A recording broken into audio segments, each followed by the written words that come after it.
Good morning. In previous video we discussed the example first. तो example में theory जो है बहुत अच्छे से एक्सप्लेन किया हुआ है नोट्स में भी और बुक में भी।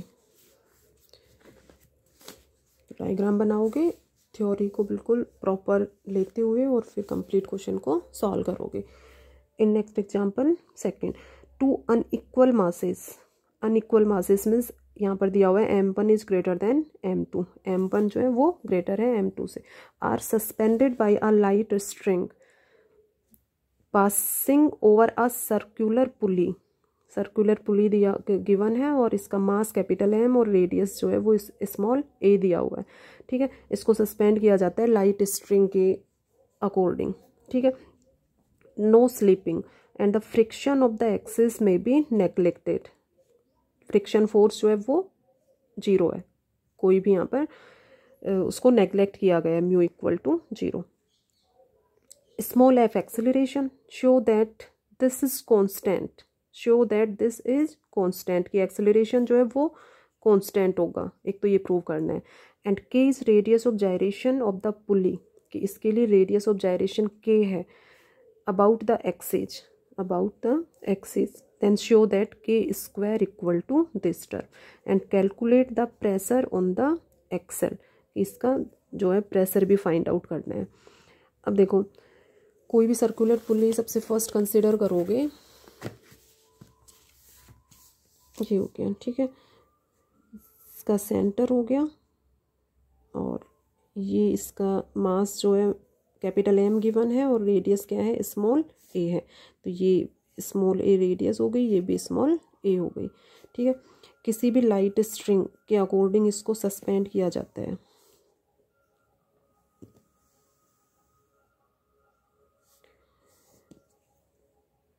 अब इसमें देखो, एक तो मास m1 is greater than m2, कि m1 जो है वो ग्रेटर है। ठीक है, तो अब इस स्ट्रिंग को सपोज डाउनवर्ड डायरेक्शन में इसको x डिस्टेंस नीचे की ओर सस्पेंड किया जाता है, तो अब ये स्ट्रिंग जो है वो नीचे की ओर इसको सस्पेंड कर रहे हैं, नीचे की ओर खींच रहे हैं, तो ये थोड़ा सा कुछ ऊपर की ओर जाएगी। ठीक है, तो ये सपोज ये तो A और B पोजीशन ले लो और ये इसको नीचे की ओर सस्पेंड किया तो ये A' पोजीशन पे आ गई और ये कुछ ऊपर की ओर चली जाएगी B'। तो इसमें x डिस्टेंस ऊपर की ओर गया ये, और ये x डिस्टेंस जो है वो नीचे की ओर हो गई। इसका मास ज़्यादा है तो इसको एक तरह से इसमें इसको नीचे की ओर ले ले, ये ऊपर की ओर। तो अब ये ऊपर की ओर जाएगी तो ये सर्कुलर पुली जो है ये भी रोटेट करेगी। सपोज ये थीटा एंगल रोटेट होके और ये इस पोजीशन पे पहुंच गई और ये एंगल हो गया थीटा। तो स्ट्रिंग जैसे सस्पेंड हो रही है, ये एक्स डिस्टेंस ऊपर गया और ये रोटेट होके और ये इस पोजीशन पे आ गई। ठीक है, थीटा एंगल ये रोटेट हो गई, ये रेडियस हो जाएगी। सपोज ये एक्स डिस्टेंस रोटेट हो गई। ठीक है, इसमें यही है कि x be distance moved downward by the mass m1। अब ये m1, ये स्ट्रिंग का मास m1g जो है वो नीचे की ओर होगा और इसका जो है ये मास हो जाएगा m2g। दोनों स्ट्रिंग का मास जो है वो वेट जो है वो डाउनवर्ड डायरेक्शन में होगा, तो इसका वेट तो m1g और इसका m2g और ये सर्कुलर पुली का वेट हो गया mg हो गया। ठीक है, अब देखो इसमें हुक्स लॉ के अकॉर्डिंग कोई भी स्ट्रिंग को यदि सस्पेंड किया जाता है तो उसका वेट नीचे की ओर लग रहा है तो उसमें हमेशा टेंशन जो है वो अपोजिट डायरेक्शन में वर्क करता है। BSc उसमें UG में पढ़ा भी होगा सभी ने हुक्स लॉ। तो ये T1, सपोज ये स्ट्रिंग है, इसमें T1 टेंशन ये हो गया और इसका वेट नीचे की ओर है, तो इसमें भी T2 जो टेंशन है वो अपोजिट डायरेक्शन में वर्क करेगा। अब इन दोनों स्ट्रिंग्स के लिए ये ले लोगे, and moved upward bye the mass m2 मास की जो स्ट्रिंग है वो x डिस्टेंस अपवर्ड मूव कर जाती है। And theta be the angle which the pulley has turned in time t time पर जो ये है पुली है, ये थीटा एंगल जो है वो रोटेट हो जाता है, ये x डिस्टेंस मूव कर जाता है। अब इसके अकॉर्डिंग देखो, ये थीटा एंगल है, सब जानते हो, angle equal to arc upon radius. कोण इक्वल टू चाप बटे त्रिज्या। तो एंगल थीटा है, आर्क क्या हो गई एक्स हो गई और रेडियस ए। तो यहाँ से फाइंड आउट कर सकते हो x equal to a theta, x double dot equal to a theta double dot and then theta double dot equal to क्या हो जाएगा x double dot upon a. तो ये तो थीटा डबल डॉट की वैल्यू फाइंड आउट कर लिया, ठीक है। अब इक्वेशन ऑफ मोशन कंसीडर करोगे, जो दोनों स्ट्रिंग्स हैं इनके लिए equation of motion, friction force है नहीं, सिंपल इक्वेशन ऑफ मोशन लोगे। एक्सटर्नल फोर्स पहले इफेक्टिव लिया करो, effective force equal to external force, effective force और external force. External force clear है, ये स्ट्रिंग है, इसके लिए एक्सटर्नल फोर्स ये हो गया और इसके लिए एक्सटर्नल फोर्स ये हो गया, ठीक है।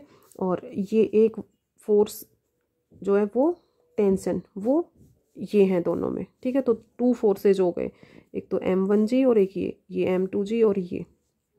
अब इसके लिए इस स्ट्रिंग के लिए इक्वेशन ऑफ मोशन ले रहे हो, सपोज इक्वेशन ऑफ मोशन में पहले फाइंड आउट करोगे effective force mass due to acceleration x double dot m x double dot m, इसका मास m1 है तो ये होगा m1 x double dot equal to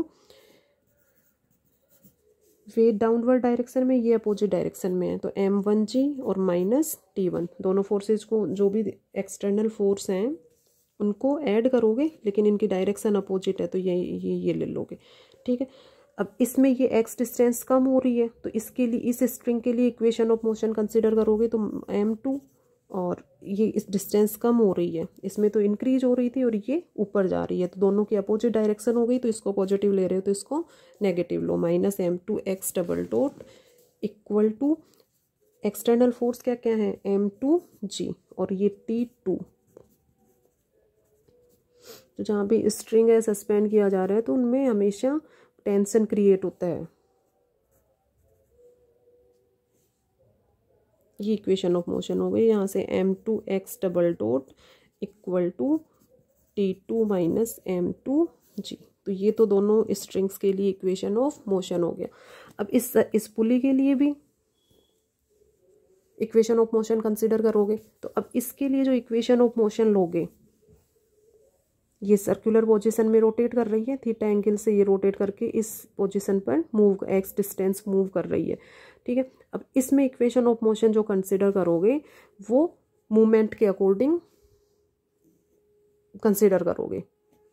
तो equation of motion of the pulley taking movement about the axle according to the point O. तो इस fix point O के about movement find out, movement of effective force equal to movement of external force. तो ये पुली है, इसके लिए external forces क्या क्या होंगे, ये तो एक तो ये हो गया mg, ठीक है, और ये है तो एक्सटर्नल फोर्स इस स्ट्रिंग के अकॉर्डिंग भी लगेगा और इस स्ट्रिंग के अकॉर्डिंग भी फोर्स लगेगा। तो सपोज इसके अकॉर्डिंग जो है वो फोर्स ले लिया T1 और इसके अकॉर्डिंग फोर्स एक्सटर्नल फोर्स जो है सपोज T2।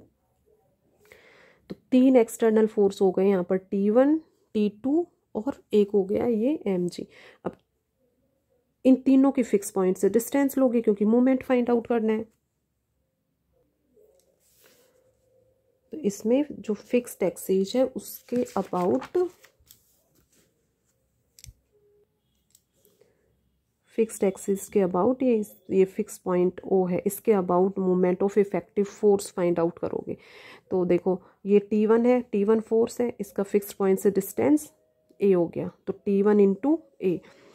अब ये T1 इंटू ए हो गया, ये ए डिस्टेंस ये है और ये एक तरह से अपोजिट हो गया, ये इस पर लग रहा है और ये इस पर फोर्स एक्सटर्नल फोर्स है तो T2 इंटू ए। तो T1 A plus T2 A, but वही ये इसका फिक्स पॉइंट जो है वो इस डायरेक्शन में है, इसका इस डायरेक्शन में है, तो ये दोनों को जो डायरेक्शन लोगे वो अपोजिट लोगे।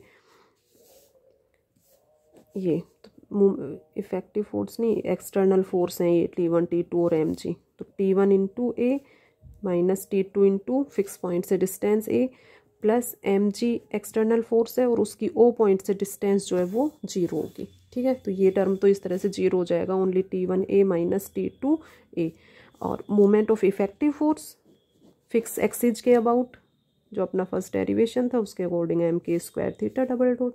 तो ये इक्वेशन ऑफ मोशन अपना फाइंड आउट हो गया। थीटा डबल डॉट की वैल्यू पुट कर दो इक्वेशन नंबर फर्स्ट से, एक्स डबल डॉट अपॉन ए, और ए अब एक था ही, ये जो ए है इसमें कॉमन लेके एक ए को नीचे ले आओ, तो ये T1 माइनस T2 की वैल्यू फाइंड आउट होगी। इक्वेशंस मार्क कर लेना इनको, सेकंड, थर्ड और फोर्थ। अब इजीली सॉल्व कर सकते हो। Equation number first, equation number second, equation of motion of mass m1 string and mass m2 string, और इक्वेशन नंबर फोर्थ। अब इसमें इन दोनों इक्वेशंस को ऐड कर दो, इन दोनों को ऐड कर दो, और इससे फिर एक्स डबल डॉट कॉमन आ जाएगा तीनों टर्म्स में। इसमें m1 प्लस m2 और ये एक्स डबल डॉट, तो ये तीनों टर्म तो कॉमन हो गई। X double dot equal to m1 minus m2 into g. ठीक है, T1 माइनस T2 की वैल्यू यहाँ से पुट कर दूँगी, तो सॉल्यूशन कर लोगे सभी। अब यहाँ से x double dot find out कर लो।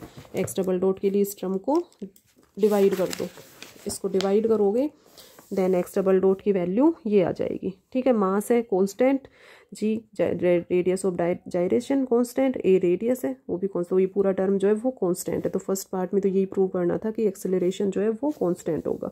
अब एक्सेलरेशन एक्स डबल डॉट है, सपोज ये एक्स डबल डॉट को एफ से भी रिप्रेजेंट कर सकते हो, इसको एफ से ले लो क्योंकि उसमें एक्सेलरेशन जो है क्वेश्चन में स्मॉल एफ दिया हुआ है, तो इसको स्मॉल एफ से रिप्रेजेंट कर दो, और स्मॉल एफ से इस फॉर्म में लेकर इसको और इसकी वैल्यू फाइंड आउट कर लो।